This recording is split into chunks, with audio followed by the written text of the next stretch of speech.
कागज वागज इन्होंने वो करे, लेकिन मेरी बेटी को जब अंदर लेके गए मेरे को, तो मेरी बेटी के बारे में यूँ बोला उन्होंने, डॉक्टरों ने, कि आपकी बेटी इस दुनिया में नहीं है।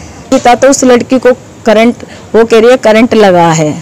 सर मुझे विश्वास नहीं होता मेरी बेटी को करंट नहीं लगा है, मैं मान ही नहीं सकती। दूसरी लड़की कहती है कि मैं वो छुटा रही थी उसको, तो वो नीचे चिपकी हुई पड़ी थी, ऐसे करके चिपकी हुई पड़ी थी। सर मैं नहीं मान सकती, मेरी बेटी को तो किसी के शादी रची गई है। सर मैं नहीं मान सकती मेरी बेटी को। 20 तारीख की बात थी। 20 तारीख की बात थी सर। मैं सर मेहनत मजदूरी करती हूँ सर। मैं झाड़ू पोछा करके आती थी, अपनी बेटियों का पेट पालती थी सर। सर मुझे अपनी बेटी के लिए इंसाफ चाहिए। आपसे मेरी हाथ जोड़ के एक ही विनती है सर, मेरे को मेरी बेटी के लिए इंसाफ चाहिए। मेरे पास कहते 10 बजे के टाइम फ़ोन आया है कि प्रिया को करंट लग गया है, और वहाँ पे फिर मैं रिक्शे से मैं गई और वहाँ पे मैंने देखा, तो वहाँ पे क्या कहते हैं मेरे को ले जाके मेरी बेटी को दिखाया है कि तुम्हारी बेटी तो मरी हुई आई थी यहाँ पर। जय हिंद, जय भारत। और आप इस समय देख रहे हैं CCN न्यूज़ 24 चैनल। मेरा नाम है दिनेश गर्ग जैन, कड़वे सवालों वाला। मौजूद हूँ भारत की राजधानी दिल्ली के अंदर, और उस दिल्ली के अंदर जहाँ पर इंसाफ लेने के लिए भी भीख मांगनी पड़ती है और भीख लेने के लिए भी भीख मांगनी पड़ती है। सही मायने में शास्त्री नगर में मौजूद हूँ, और जो महिला मेरे साथ देख रहे हैं वो एक लड़की है जिसकी उम्र 18 वर्ष से भी कम है, और उनकी ये माता जी हैं, और इस समय इनका पूरा परिवार शोक में है। अगर यहाँ पर देखेंगे तो यहाँ पर इनके कुछ रिश्तेदार और कुछ पड़ोसी लोग हैं जो यहाँ पर बैठे हैं। मामला इस प्रकार से है, मैं बता दूं आपको, एक वीडियो मैंने देखा था जिसके अंदर बता रहे थे कि इनकी जो बेटी है वो 18 साल से कम उम्र की है, और उसका नाम प्रिया है। मोती नगर के अंदर वो किसी कॉल सेंटर में जॉब करते हैं, और उसको पूरा वेतन भी नहीं मिलता है। उसका हक जो बनना चाहिए था, जितना वेतन दिल्ली सरकार बताती है उतना वेतन भी उसको नहीं मिल रहा था। मात्र 10,000 रुपये उसको महीने का वेतन मिल रहा था, और वो अंडर एज लड़की है, जबकि 18 साल से कम की जो बच्चे हैं वो किसी भी कंपनी के अंदर जॉब नहीं कर सकते। इसका मतलब वहाँ पर इस तरह की भी तहकीकात नहीं होती कि कंपनी में कौन एम्प्लॉय है और कितनी उम्र है उनकी। दूसरी बात बता दूं आपको कि अभी बीते 5 दिन पहले 20 तारीख को वहाँ पर बताया ये जा रहा है कि वहाँ पर करंट लगने से, मतलब जो वहाँ पे वाटर कूलर लगा था उससे जब लड़की पानी पीने जाती है तो करंट लगने से मौत हो जाती है। लेकिन मामले को पूरे तरीके से घुमाया जा रहा है। मामले को कंपनी वाले बता रहे हैं कि करंट लगने से मौत हुई है, लेकिन इन लोगों का ये मानना है कि हमारी बच्चे का मर्डर किया गया है। अब दो बातें सामने, अगर क्या नाम है वाटर कूलर से करंट लगने से भी मौत हुई है, तो वहाँ पे उसकी जांच क्यों नहीं हो रही? वहाँ पे इस तरह की कंपनी को बैन क्यों नहीं लगाया, सील क्यों नहीं गई तुरंत? क्यों? क्योंकि एक गरीब परिवार है, मजदूर टाइप के लोग हैं ये, इस करके इन लोगों की सुनवाई नहीं हो पा रही, जिस कारण वो कहीं ना कहीं, और अभी तक भी जो कंपनी का मालिक है वो इनके सामने नहीं आया है। फिर भी मैं चाहूँगा कि एक बार ये अपनी बात पूरी बताएंगे कि किस तरह से ये हादसा हुआ था, किस तरह से ये अपनी बात बताते हैं। सबसे पहले आपको नमस्कार जी। नमस्कार सर। क्या नाम है आपका? सर मेरा नाम कृष्णा है जी। सवेरे मेरी बेटी अच्छी खासी गई थी, और उसने मेरे से बात भी करी थी फ़ोन पे, और मेरी बेटी तो कहते और मेरे पास कहते 10 बजे के टाइम फ़ोन आया है कि प्रिया को करंट लग गया है। और वहाँ पे फिर मैं रिक्शे से मैं गई, और वहाँ पे मैंने देखा, तो वहाँ पे क्या कहते हैं मेरे को ले जाके मेरी बेटी को दिखाया है कि तुम्हारी बेटी तो मरी हुई आई थी यहाँ पर।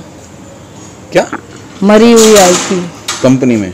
हाँ नहीं, कंपनी में तो अच्छी वाली आई थी। मेरी बेटी तो अच्छी वाली कंपनी में गई थी। कंपनी से मेरे पास एक लेडीज ने फ़ोन करा है कि आंटी तुम यहाँ पर आ जाओ, और क्या कहते हैं प्रिया को करंट लग गया है।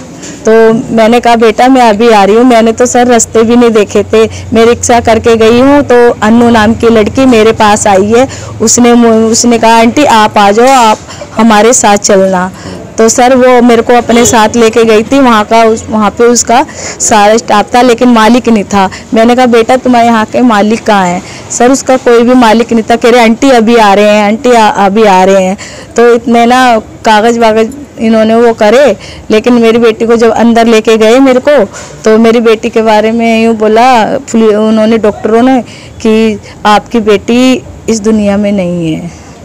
सर मैंने अपनी बेटी के चेहरे पे एकदम ऐसे लग भी नहीं रहा था, उसको कोई निशान भी नहीं दिख रहा था। मैंने उसको हाथ फहराया, मैंने उसको देखा, वो ऐसी लग रही थी जैसे घर से गई थी ना, वो ऐसी ही लग रही थी।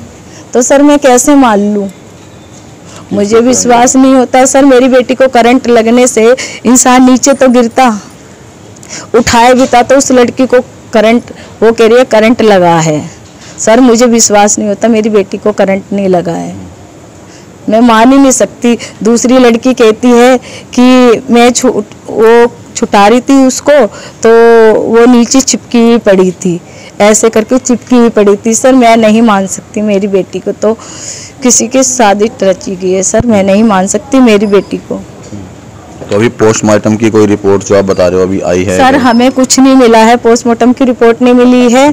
और मैं रात को मेरे देवर को बुलाया था पुलिस वालों ने 10-12 बजे के टाइम कि आ जाओ, हमने क्या कहते हैं उस मालिक को पकड़ लिया है। और सर वहाँ पर मेरे देवर वहाँ पर गए थे, तो मेरे देवर के पीछे टीम पड़ा दी थी पुलिस की।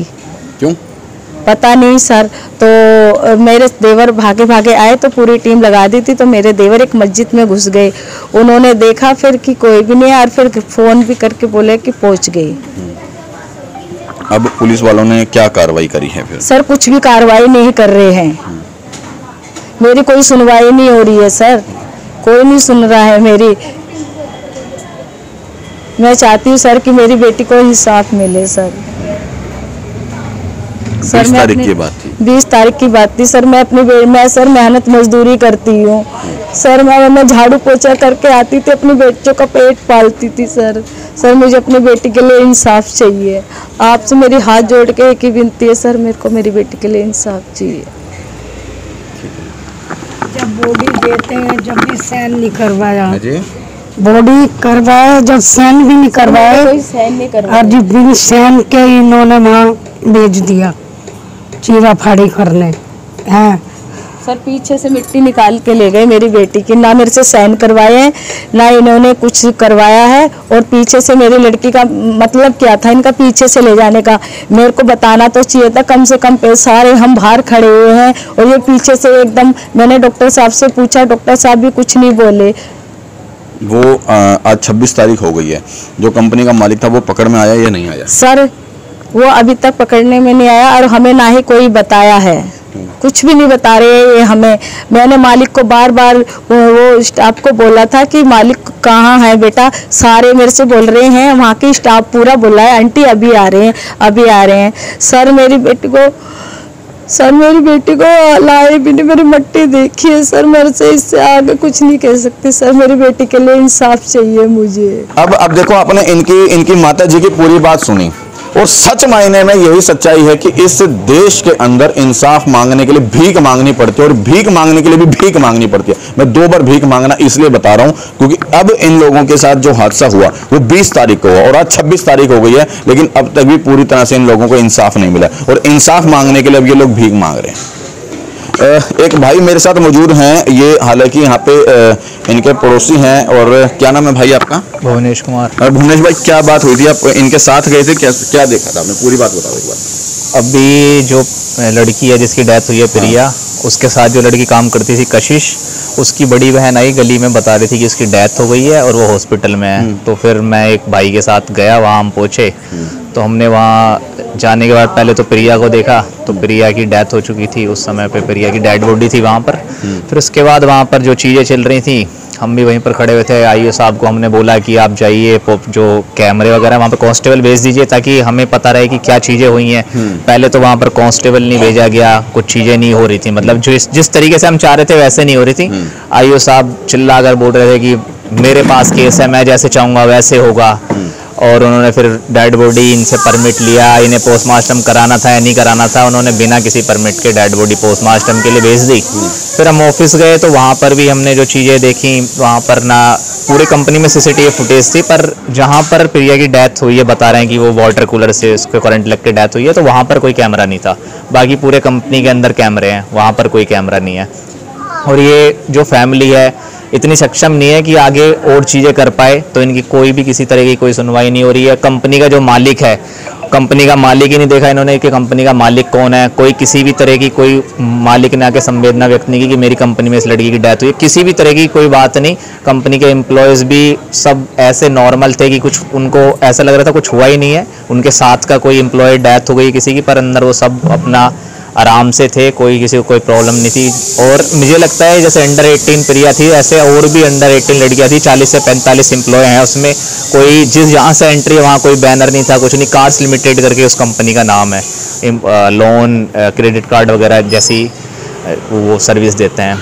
तो यही चीज़ें हैं जिससे हमें ये लग रहा है कि आगे अभी कोई सुनवाई भी नहीं हो रही है, और हमें ये भी शक है कि हो सकता है प्रिया की डेथ करंट से ना हुई हो, उसका मर्डर किया गया हो। अच्छा, ठीक है। इस चीज़ को लेकर के अभी आपके कोई पार्षद जी ने, विधायक जी ने, यहाँ के सांसद जी ने कोई कार्रवाई करी हो? कोई कार्रवाई नहीं की है। वो पहुँचे होंगे? कोई नहीं पहुँचा, ना कोई पन्ना, यहाँ पर जो हमारे विधायक हैं ना वो पहुँचे हैं, ना यहाँ के जो निगम पार्षद हैं वो पहुँचे हैं, कोई यहाँ घर नहीं आए हैं। घर आया है कोई नहीं आया। हमारे विधायक सोमदत्त जी हैं वो शासन नगर के ही हैं, वो नहीं आया। निगम पार्षद जो हैं हमारे मनोज जिंदल जी हैं बीजेपी से, वो भी नहीं आया।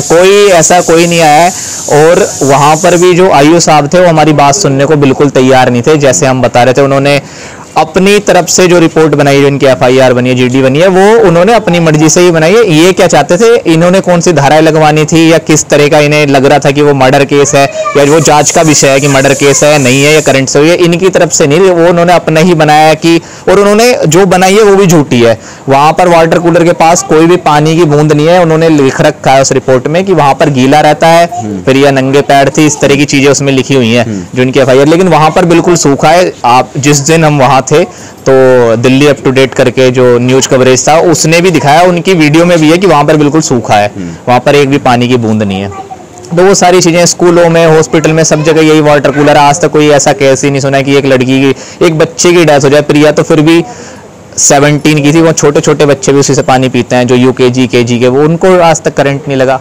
तो ये सारी चीज़ें, और करंट अगर लगा भी तो नॉर्मल करंट होता है, वो इतना माइनर, इतना नॉर्मल होता है कि किसी की डेथ तो नहीं हो सकती उससे। ठीक है। तो इन चीज़ों से अब देखो, इनका साफ तौर पर ये कहना है कि कहीं ना कहीं हमारी जो बच्ची की जो मौत हुई है वो वाटर कूलर के करंट से नहीं हुई है, कहीं ना कहीं ये क्या नाम है, कहीं ना कहीं किसी ने साजिश रची है और मर्डर किया है। सही बात बताता हूँ मैं अब आपको। देखिए, यहाँ पे इन्होंने बताया कि ना यहाँ पे कोई पार्षद पहुंचा, ना यहाँ पर विधायक पहुंचा, ना यहाँ पर कोई सांसद पहुंचा, लेकिन यही इलेक्शन का टाइम होता तो यहाँ पर सबके सब लंबी लाइन लगा करके पहुंच जाते, इनके पैर भी पकड़ते वोट मांगने के लिए। लेकिन सच मायने में ये गरीब परिवार है, ये मजदूर परिवार है, ये मिडिल क्लास फैमिली है, तो अभी तक इनके पास कोई भी नहीं पहुंचा, ना ही पुलिस वालों ने अभी तक कोई उचित कार्रवाई की है। और दूसरी बात, बाबा साहब अम्बेडकर जी ने संविधान रचा, मैं उसका भी सम्मान करता हूँ, लेकिन ये संविधान एक तरीके से नहीं चलता, ये अनेक अलग अलग तरीके से चलता है। मतलब रईस लोगों के लिए अलग तरीके से, VIP कोटे के लिए अलग, और मजदूर और गरीब आदमी के लिए अलग तरीके से। अगर यही कोई विधायक या MP का बच्चा होता तो शायद अभी लंबी गाड़ियां लग चुकी होती, बड़े नेताजी लोगों की बड़ी बड़ी गाड़ियों में आते, फॉर्च्यूनर में आते, और कहीं ना कहीं उचित कार्रवाई भी अब तक हो चुकी होती।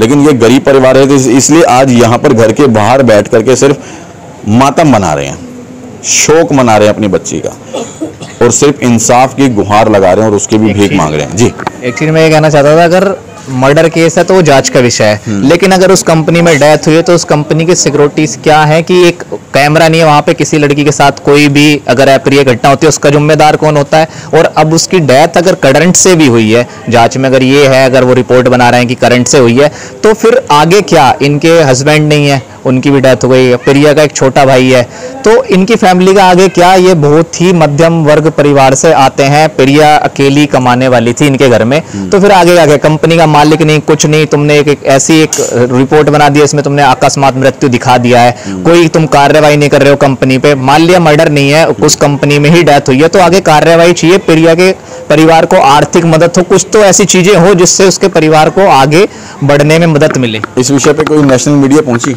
कोई नेशनल मीडिया नहीं आई है, कोई भी मीडिया नहीं आई है, कुछ भी नहीं।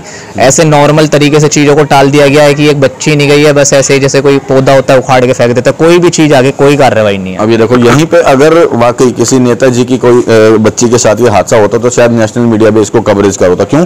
अंजलि का केस हुआ था, वो कहाँ गई थी, कब गई थी, कैसे गई थी, वो किसके साथ गई थी, किस वाहन पे गई थी, कितनी देर हो गई थी, तमाम चीजें, तमाम वो पहलू जिनका कोई मतलब नहीं था उस केस से, वो भी निकाला जा रहा था। वो पिछले साल क्या करती थी, उससे पिछले साल क्या करती थी, लेकिन जो वर्तमान में जिसके परिवार की जो बच्ची गई है उसका कोई भी नेशनल मीडिया ने, जिसको दिखाना चाहिए हमारे भारत के लोकतंत्र का चौथा पिलर, मीडिया को बताया जाता है, और मीडिया चाहता तो इस केस को भी दिखाता तो शायद इनके माँ बाप को इंसाफ मिलता, उस बच्ची को इंसाफ मिल सकता था। लेकिन ये तो इंसाफ की भीख मांग रहे हैं। ना पुलिस वाले उचित कार्रवाई कर रहे हैं, ना ही यहाँ पे कोई नेताजी पहुंचे हैं। मैं भ्रष्ट नेता कहूँगा तो शायद बुरा लग जाएगा, लेकिन यहाँ पर ना इनके कोई पार्षद पहुंचा, ना विधायक पहुंचा, ना सांसद पहुंचा है, और ना ही कोई जिसको फर्ज बनता है लोकतंत्र का चौथा स्तंभ मीडिया को, ना ही वो मीडिया पहुंचा। इसीलिए गोदी मीडिया का नाम दिया जाता है। यदि शायद ये लोग ईमानदारी से काम करते तो आज ये लोग यहाँ पे सड़क पे बैठ के भीख ना मांग रहे होते इंसाफ की। जी। और मैं तो सर अपनी बेटी के लिए इंसाफ चाहती हूँ सर, बस सिर्फ मुझे अपनी बेटी के लिए इंसाफ चाहिए सर। मुझे, लेकिन मुझे ईमानदारी से लगता नहीं कि इंसाफ इस देश में मिलता है, मुझे बिल्कुल नहीं लगता सर।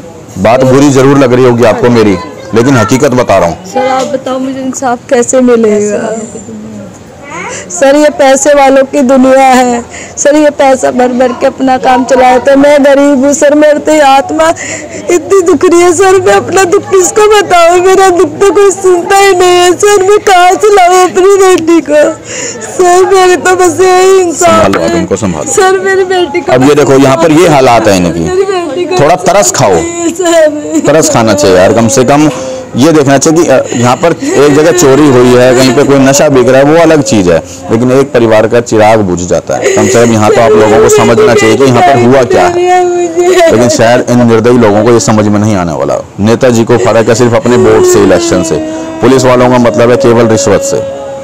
होगा क्या, गरीब आदमी सिर्फ इस तरह से मरता चला जाएगा। यही इंसाफ है और यही हमारे संविधान है।